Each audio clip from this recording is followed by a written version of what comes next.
Hello guys, আপনারা কেমন আছেন? আসসালামু আলাইকুম। এমএফকে ব্লগে আপনাদের স্বাগত। তো আমরা চার্লি চার্লি আই হেয়ার এটা আমরা দেখবো, এটা সত্য নাকি মিছা। তো চলেন আমরা দেখি। তো চলেন শুরু করি। গাইস, তো আমরা এখন এটা করব। তো আসেন করি। শুরু করি।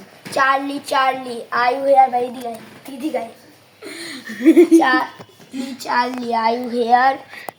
তুমি কি এখানে আছো? Charlie Charlie I here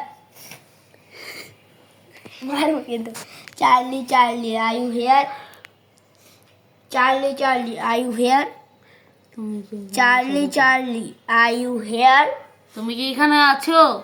Charlie Charlie I here. তুই কর। তুমি কি এখানে আছো? আরে ইংরেজিতে কর। Charlie Charlie I here. Charlie Charlie আয়ো হেয়ার। তুমি কি এখানে আছো? Charlie Charlie I here. তুমি কি এখানে আছো? Charlie Charlie I here. এটা কি গাইস? এটা ফেক। আপনারা দেখতে পাচ্ছেন, যারা ইউটিউবাররা বলে এটা সত্য কথা, কিন্তু আসলে না, এটা আসলে একটা ফেক। আমরাও ট্রাই করে দিয়ে ফেলছি। তো এটা একটা ফেক ভিডিও। দেখতে পাচ্ছেন, চার্লি নামে কিচ্ছু হয় না। দেখতে পাচ্ছেন, কিচ্ছু হয় না ভুটানের। তো গাইস, আজকে ভিডিওটা এই পর্যন্তই ছিল। তো বাই বাই, আর সাবস্ক্রাইব করে দিন।